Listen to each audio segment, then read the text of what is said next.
റഹീം പള്ളുരുത്തി മാധ്യമ അതുല്യ പ്രതിഭ ജ്വാല അവാർഡ് 2016. റഹീം പള്ളുരുത്തി എന്ന പ്രതിഭ കേരളത്തിലെ ജേർണലിസ്റ്റ് വിദ്യാർത്ഥികൾക്കൊരു പാഠപുസ്തകമാകേണ്ടതാണ്. 30 വർഷമായി സാമൂഹ്യ രാഷ്ട്രീയ വിവരാവകാശ പ്രവർത്തന രംഗത്ത് സജീവ സാന്നിധ്യം. 3 നേരം ആഹാരം കഴിച്ചില്ലെങ്കിലും പൊതുരംഗത്തുള്ള തിന്മകൾക്കെതിരെ പോരാടുന്ന വ്യക്തിത്വം. സർക്കാർ ഓഫീസുകളിലെ കൈക്കൂലി, കേരളത്തിലെ പുറംപോക്ക്, ഭൂമി, കായൽ, റോഡ് കയ്യേറ്റം തുടങ്ങിയവയ്ക്കെതിരെ സമസ്ത മേഖലകളിലും ഒറ്റയാൾ പോരാട്ടം നടത്തുന്നു.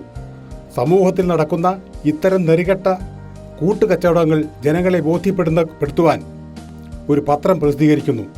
പ്രിന്റിംഗ്, പബ്ലിഷിംഗ്, എഡിറ്റിംഗ്, റിപ്പോർട്ടിംഗ്, പരസ്യശേഖരണം എന്നിങ്ങനെ എല്ലാ കാര്യങ്ങളും ഒറ്റയ്ക്ക് കൈകാര്യം ചെയ്യുന്നു. ഇവയ്ക്കെല്ലാം ഉപരി ഉപജീവനമാർഗം ഓട്ടോറിക്ഷ ഓടിക്കൽ.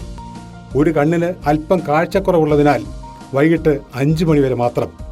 സ്വപ്രയത്നത്താൽ സ്നേഹസമ്പന്ന തീരം തീർത്താലും സ്വന്തം സഹോദരങ്ങൾ പോലും അംഗീകരിക്കാത്ത ഈ പരിഷ്കൃത സമൂഹത്തിൽ തൻ്റെ തൂലികയാൽ റഹീം പള്ളുരുത്തി ചരിത്ര മുഹൂർത്തങ്ങൾ തീർക്കുന്നു.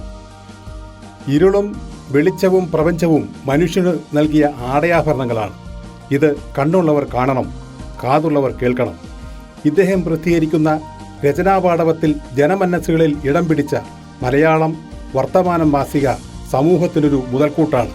അദ്ദേഹത്തെ മാധ്യമ അതുല്യ പ്രതിഭ അവാർഡ് നൽകി ജ്വാല 2016 ആദരിക്കുന്നു.